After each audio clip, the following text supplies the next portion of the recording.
दोस्तों ये है मेरा सैमसंग विंडफ्री 1.5 टन 4 स्टार एसी जिसके स्पेसिफिकेशन आप इस स्टिकर के ऊपर पढ़ सकते हैं। आज हम इस एसी का पावर कंजम्पशन टेस्ट करने वाले हैं कुछ इस तरह के सेटिंग्स पे।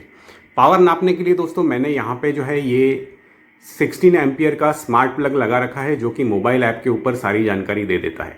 ये दोनों भी जो चीज़ें हैं मतलब एसी और स्मार्ट प्लग, इनके अफिलिएट बाइंग लिंक आपको वीडियो के डिस्क्रिप्शन या फिर यहाँ पे आने वाले व्यू प्रोडक्ट सेक्शन के अंदर दिए गए हैं। दोस्तों टेस्टिंग के दौरान मैं अपना जो सीलिंग फैन है उसको कुछ इस तरह से एकदम स्लो स्पीड के ऊपर चलने दूंगा। ऐसा करने से पूरे रूम के अंदर एयर सर्कुलेशन बना होता है और इससे आपको कई सारे फायदे होते हैं। ज़्यादा जानकारी के लिए यह वाला वीडियो आप आई बटन या डिस्क्रिप्शन के अंदर जाके चेकआउट कर सकते हैं। दोस्तों अभी जो है वो रात के 11 बजे हैं। आप यहाँ पे जो डेट एंड टाइम है वो देख सकते हैं 23:05 मतलब 24 घंटे की घड़ी में 11 बजे हैं और जो डेट है वो यहाँ पे मौजूद है।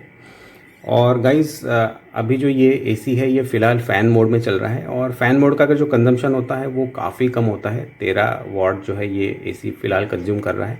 और सैमसंग जो है वो खास करके फ़ैन मोड को इस तरह से प्यूरीफाई मोड भी कहता है। फिलहाल यहाँ पे जो रूम टेम्परेचर है वो काफ़ी ज़्यादा है 29 डिग्री सेल्सियस और मेरे पसीने छूट रहे हैं। अगर आप सोच रहे होंगे कि यार 29 डिग्री से क्या ही हो जाएगा, तो गाइज़ मैं आपको यहाँ पे हिंट दे देता हूँ। ये देखिए यहाँ पे जो रूम टेम्परेचर है वो तो लगभग 30 है या फिर यहाँ पे 29 है, ठीक है, एक हाथ पॉइंट का डिफरेंस होता है। लेकिन जो मेन दिक्कत करने वाली जो चीज़ है that is this is known as humidity, RH यानी रिलेटिव ह्यूमिडिटी।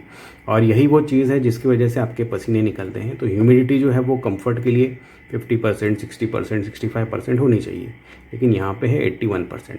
और यही वो चीज़ है जिसकी वजह से आपकी जो हालत है वो ख़राब हो जाती है। तो आइए ये जो पसीना है इसको हटाते हैं, एसी को कूल मोड में डालते हैं, ठीक है। और आज का जो हमारा सेटिंग रहेगा, ठीक है, कूल मोड में हम डालेंगे। जो टेम्परेचर हम रखेंगे वो रखेंगे, देखिए 27 डिग्री। ये मैंने 27 कर दिया। एसी का जो ब्लोअर है ये लो के ऊपर रहेगा। ये विंड डायरेक्शन मतलब इसका स्विंग है, इससे कोई फ़र्क नहीं पड़ता है, तो इसको मैं फिक्स कर देता हूँ। वैसे भी हम जो है फ़ैन यूज़ करेंगे एयर सर्कुलेशन के लिए। और यहाँ पे जो इसका जो कन्वर्टेबल मोड है इसको हम कर देंगे 80%, ठीक है। दोस्तों मैंने जो है वो पहले भी इस तरह का एक वीडियो बनाया है जिसमें जो सेटिंग थे वो काफ़ी सिमिलर थे। मतलब जो टेम्परेचर था वो 27 था, लेकिन जो कन्वर्टेबल मोड था वो 40% था। तो यहाँ पे जो है बहुत ही इंटरेस्टिंग एक जो है कंपैरिजन होने वाला है कि सेम टेम्परेचर के ऊपर, वो भी रात के समय, 80% और 40% के अंदर क्या फ़र्क पड़ता है, ठीक है। तो जैसे ही हमने ये जो सेटिंग है ये चेंज कर दी है गाइस, आप अगर यहाँ पे देखेंगे तो हमारे एसी का जो कंप्रेसर है उसने काम करना स्टार्ट हो गया है। अब जब तक ये कंप्रेसर स्टेबल होता है हम ये वाला जो वैल्यू है इसको याद कर लेते हैं। This is our meter reading जो कि kWh या फिर यूनिट्स में होता है। और ये जो आंकड़ा है 507.9, इसको हमें याद रखना है और कंप्लीट 8 घंटे की टेस्टिंग के बाद में जो भी रीडिंग आएगा उसमें से माइनस करके हम फाइंड आउट करेंगे कि रात भर में हमारे एसी ने कितना जो है वो पावर खाया। फिलहाल आप यहाँ पे देख लीजिए जो कंप्रेसर है वो स्टार्ट हो चुका है और लगभग 600 वाट की जो एनर्जी है ये ले रहा है। बाकी सारे जो सेटिंग है वो आप यहाँ पे देख सकते हैं। 29 डिग्री हमारे रूम का टेम्परेचर है, 27 डिग्री हमारा टारगेट टेम्परेचर है, ठीक है, मतलब 2 डिग्री का यहाँ पे डेल्टा है। और बाकी सारे जो सेटिंग है वो आप देख लीजिए। 80% के ऊपर हम चलाने वाले हैं। वैसे 40% वाला वीडियो अगर आपको देखना है तो वो वीडियो यहाँ पे इस तरह का जो थंबनेल है ये आपको आई बटन या फिर वीडियो के डिस्क्रिप्शन के अंदर मिल जाएगा, जाके देखिए। कंपैरिजन बहुत ही इंटरेस्टिंग जो है वो होने वाला है। तो आइए इसको जो है स्टेबल होने देते हैं। बाकी थ्रू आउट द वीडियो हम लोग इसका परफॉर्मेंस जो है वो एनालाइज करते रहेंगे। आप लोग वीडियो के ऊपर बने रहिए। दोस्तों एसी चलाए हुए जो है लगभग 15 मिनट हुए हैं। आप यहाँ पे देख सकते हैं टाइमिंग। और तुरंत जो ये एसी का कूल मोड है वो टेम्परेचर को 1 डिग्री जो है नीचे लेके आया है। और सिर्फ टेम्परेचर नीचे नहीं आया है गाइस, अगर आप यहाँ पे देखेंगे तो जो बड़े राहत की सांस है वो इससे मिलती है। एसी का एक बहुत ही महत्वपूर्ण काम होता है कि रूम के अंदर जो ह्यूमिडिटी होती है उसको निकाल के ये बाहर निकालता है। जो ड्रेन पाइप से आपका जो पानी टपकता है वो यही होता है, हवा के अंदर जो मॉइस्चर है उसको बाहर निकालता है। तो स्टार्टिंग में कुछ 80% था, अभी जो है 66% है। मतलब ऑलरेडी आपके जो पसीने हैं वो सूखने लगेंगे। बाकी यहाँ पे ये जो मीटर्स है इसकी एक्यूरेसी आप देख सकते हैं, यहाँ पे 28 है, यहाँ पे भी 28 है। मतलब इसके जो सेंसर हैं वो ओवरऑल आप देखिए काफ़ी ज़्यादा एक्यूरेट है। अगर मैं एसी के पावर कंजम्पशन की बात करूँ तो गाइज इतना बड़ा ये जो मेरा सैमसंग का एसी है 4 स्टार 1.5 टन का, ये चल रहा है लगभग 460 वाट के ऊपर, ठीक है। और यहाँ पे जो कूलिंग का परफॉर्मेंस है वो भी काफ़ी बढ़िया है। तो आइए ऑब्ज़र्व करते रहते हैं, फिर आगे देखते हैं परफॉर्मेंस किस तरह से हमें मिलता है। दोस्तों एसी कूल मोड में चलाए हुए जो है हार्डली यहाँ पे आधा घंटा हुआ है। आप यहाँ पे जो है टाइमिंग देख लीजिए, ठीक है, 23:35। और अभी इसने जो अपना टारगेट टेम्परेचर है ये अचीव कर लिया है 27 डिग्री सेल्सियस। मैं आपको इस पे भी कंफर्म करा देता हूँ। ये वाली घड़ी देखनी है आपको, ये नहीं देखना, ये ज़्यादा एक्यूरेट है। तो आप देखिए इसके ऊपर भी 27 डिग्री आ चुका है और ह्यूमिडिटी जो है वो भी काफ़ी कंफर्टेबल हो चुकी है 55 डिग्री। मतलब जो पसीना है वो गायब जो है आपका होने वाला है।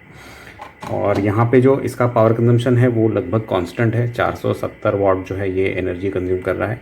ये काउंटर धीरे धीरे हमारा बढ़ते रहेगा, हम ऑब्जर्व करेंगे। लेकिन गाइज आप लोग मुझे कमेंट करके एक बात ये बताइए कि अभी जो है हमने इस एसी को चलाया है 80% मोड में, ठीक है, आप यहाँ पे देखिए 80% मोड में, और इसने जो है आधे घंटे के अंदर अपना टारगेट टेम्परेचर जो है वो अचीव कर लिया है, ठीक है। रूम लगभग 30 के आसपास था, 27 हमने टारगेट दिया था, 27 आधे घंटे में अचीव कर लिया। अभी आप लोग मुझे बताइए कि जब हमने 40% के अंदर इसको चलाया था तो 40% की जो गति थी कूलिंग की, उसके मुकाबले कूलिंग की जो गति है वो 80% में कुछ बढ़ी है क्या? तो कमेंट सेक्शन जो है ओपन करके मुझे लिख के ज़रूर बताएं। फिलहाल आप देख लीजिए यहाँ पे कूलिंग जो है प्रॉपर चल रही है, 27 पे आ चुका है और इसकी जो एक्यूरेसी है काफ़ी बढ़िया है, जैसे कि आप यहाँ पे कंफर्म कर सकते हैं।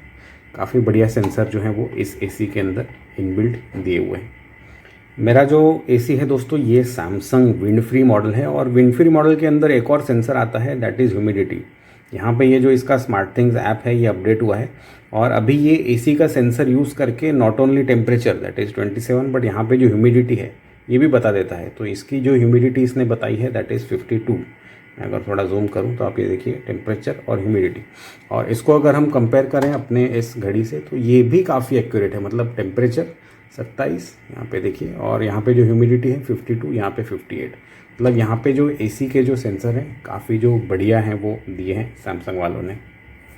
Guys good morning. सुबह के जो है वो 7 बजे हैं। मैं आपको डेट एंड टाइम जो है वो बता देता हूँ। तो यहाँ पे देखिए 7 बजे हैं अप्रैल 17, ठीक है।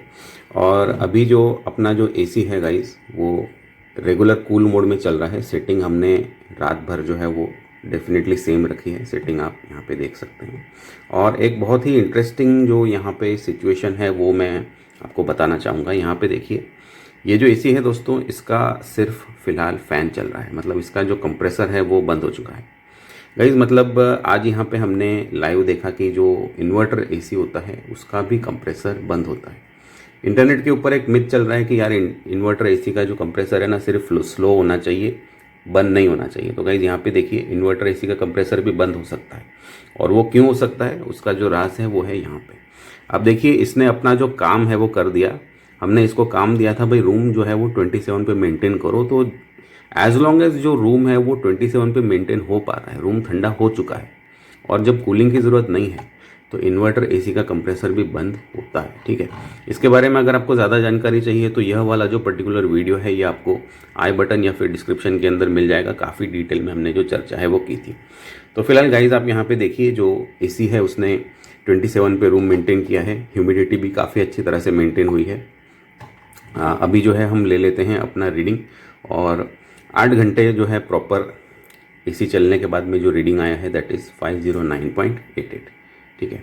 अभी इसका जो कैलकुलेशन है वो मैंने यहाँ पे निकाल के रखा है। देखिए इसको अगर आप देखेंगे कल रात का जो रीडिंग था अपना दैट वाज 507.9 और अभी का जो है वो 509.88। कैलकुलेशन अगर करते हैं तो 8 घंटे का जो कंजम्पशन हमारा आया है दैट इज़ 1.98 यूनिट्स या फिर 1.98 किलोवाट आवर। इसको आप अपने यहाँ के जो भी बिजली का रेट है वहाँ से मल्टीप्लाई करके जो पैसे का हिसाब है वो निकाल सकते हैं। जैसे अगर 10 रुपये आपके यहाँ पे बिजली का रेट चल रहा है तो लगभग 19 या 20 रुपये जो है आपका यहाँ पे खर्च रहेगा एक बार 8 घंटे का आपके एसी का, ठीक है। अगर ये जो चीज़ है मैं यहाँ पे अगर कर दूँ इसको, तो इसको सबसे पहले मैं कर देता हूँ इक्वल, इनटू कर दिया अगर 10, ठीक है, ये हो गया 1 नाइट का। अगर इसको मैं इनटू कर दूँ 30 एक महीने का, तो अब यहाँ पे देखिए लगभग 600 रुपये जो है बिल आएगा आपका पर मंथ इस एसी का, इस वाले पर्टिकुलर सेटिंग के ऊपर, ठीक है। अभी यहाँ पे आप देख लीजिए इसका जो कंजम्पशन है वगैरह वो चल रहा है। तो कुछ इस तरह से 1.98 यूनिट्स में हमने 8 घंटे जो है वो एसी चलाया। वैसे आप लोग मुझे कमेंट करके बताइए कि इसका जो कंजम्पशन है ये 80% वाले मोड पे है, ये 40% वाले मोड से कम है या ज़्यादा है। कमेंट में आपके आंसर का इंतज़ार ज़रूर रहेगा। और गाइज इस तरह की जो रीडिंग है वो देख के आप में से काफ़ी लोग उत्सुक होंगे कि यार मतलब सर आपका है ना इतने कम खर्च के अंदर एसी चलता है रात भर, फिर उसका कंप्रेसर भी बंद हो जाता है, तो इसका क्या राज है। तो अगर इसका राज खोलने के लिए जो है मैंने कुछ पर्टिकुलर वीडियोस आपके स्क्रीन के ऊपर यहाँ पे डाले हैं। ये जो थंबनेल्स हैं ये क्लिकेबल हैं। इन थंबनेल्स के ऊपर क्लिक करके आप ये जो पर्टिकुलर वीडियोज़ अगर देख लेंगे ना तो इस तरह का कंजम्पशन आप भी अचीव कर पाएंगे। आज के वीडियो में इतना ही guys, take care and have a nice day.